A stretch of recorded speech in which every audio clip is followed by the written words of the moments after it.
నమస్కారం. నేను మీ విజయ. గుని రసోయిలో అందరికీ స్వాగతం, సుస్వాగతం.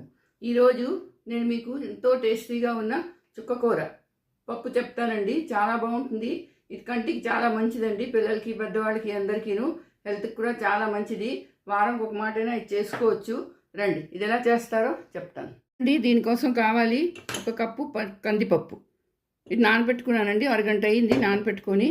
అలాగే తరిగిన ఉల్లిపాయలు, పచ్చిమిరపకాయలు 2 పచ్చిమిరపకాయలు తరుక్కున్నాను.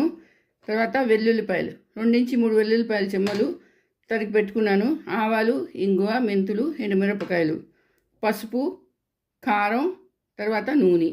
ఇదేనండి కావాలి. రండి, ఇది ఎలా చేస్తారో చెప్తాను. రండి, గ్యాస్ ఆన్ చేసుకున్నాను. కుక్కర్ పెట్టుకున్నాను. కుక్కర్లోని ముందు పప్పు వేసేస్తాను. అలాగే అందులో నీళ్లు. 1 కప్పు పప్పు అయితే 2 కప్పులు నీళ్ళు పోసుకోవాలండి. 2 కప్పులు నీళ్ళు వేసాను. అందులోని చుక్కకూర కడిగి సన్నగా తరుక్కున్నాను. ఇది 2 కట్టలండి చుక్కకూర ఇది. ఆ తర్వాత కొంచెం పసుపు, 1/2 స్పూన్ పసుపు అండి. ఆ తర్వాత 1 టమాటా వేసుకుంటున్నాను. టమాటా ఆప్షనల్, మీకు కావాలంటే వేసుకోండి, లేకపోతే అవసరం లేదు. అది టేస్ట్ కండి, పులుపు కాదు. ఎందుకంటే చుక్కకూరలో అలాగే పులుపు ఎక్కువ ఉంటుంది. ఇప్పుడు అండి కుక్కర్కి మూత పెట్టేసుకున్నాను. ఇప్పుడు 4 నుంచి 5 సీటీలు కొట్టించాలి. ఈ పప్పు ఉడికిపోయింది. సరే, ఎంత మెత్తగా అయిపోయిందో. దీని ఒక మాట ఇలాగా గరిటతో కలిపేసుకోవాలి. కలిపేసుకొని ఇప్పుడు దీనికి పోపు వేయాలి. కలర్ చూడండి ఎంత బాగా వచ్చిందో. సరే, గ్యాస్ ఆన్ చేసుకున్నాను. మూకుడు పెట్టుకున్నాను. అందులో కొంచెం నూనె వేసుకుంటున్నాను. నెయ్యి కూడా వేసుకోవచ్చు, మీ ఇష్టం. నెయ్యి వేసుకుంటే వేసుకోండి, నూనె వేస్తే బాగుంటుంది. ఇదిగో ఆవాలు, ఇంగువ, మెంతులు, మిరపకాయలు ఇవి వేసానండి.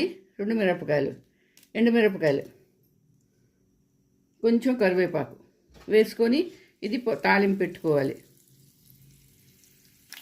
చూడండి, పోపు అయిపోయింది. ఇప్పుడు ఇందులోని వెల్లుల్లిపాయలు, కట్ చేసిన వెల్లుల్లిపాయలు వేసాను. అలాగే పచ్చిమిరపకాయలు, తర్వాత ఉల్లిపాయలు, సన్నగా తరిగిన ఉల్లిపాయలు వేసి వేయించుకోవాలి. ఉల్లిపాయలు కొంచెం దోరగా వేగాలండి.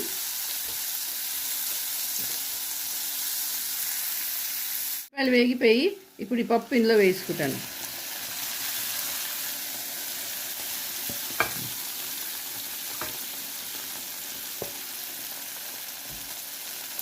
వేసుకొని కలుపుకోవాలి. ఇంకొంచెం వాటర్ వేసుకోవాలండి. ఇందులో కొంచెం గట్టిగా ఉన్నది. ఇదిగో, మీకు ఎంత పలుచగా కావాలంటే అంత పలుచగా వేసుకోవచ్చు. ఇదిగో, ఇప్పుడు మెయిన్ ఏంటంటే ఉప్పు. ఇప్పటివరకు నేను ఉప్పు వేయలేదు. ఇదిగో చూసారా, ఉప్పు వేస్తున్నాను. తగినంత ఉప్పు వేసుకోండి. మీరు పప్పు ఉడుకుతున్నప్పుడు ఉప్పు వేసారనుకోండి, ఈ పప్పు బాగా ఉడకదు. అందుకని లాస్ట్లోనే వేసుకోవాలండి. ఇది ఇప్పుడు 2 చూసారు ఎంత బాగుందో.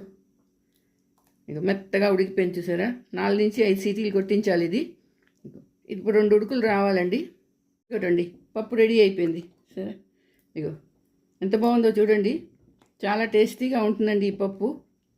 ఇప్పుడు దీన్ని నేను బౌల్లోకి తీసుకుంటాను. ఒకటండి, చుక్కకూర పప్పు రెడీ అయిపోయింది. ఇప్పుడు దీని మీద నేను కొంచెం నెయ్యి వేసుకుంటాను. 1 చెంచా నెయ్యి వేసుకొని అలాగే కొత్తిమీర.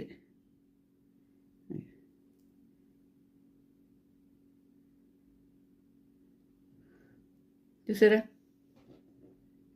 చుక్కకూర పప్పు రెడీ. చాలా చాలా బాగుంటుంది, చాలా టేస్టీగా ఉంటుంది. మరి మీరు చేసుకోండి, అందరికీ చేసి పెట్టండి. వారం ఒక మాటైనా చేసుకోండి ఇది. అలాగే నా వీడియో నచ్చితే తప్పకుండా నా ఛానల్కి సబ్స్క్రైబ్ చేయండి. వీడియోకి లైక్, షేర్ చేయండి. మళ్ళీ ఇంకో వీడియోతో కలుస్తాను. అంతవరకు సెలవు.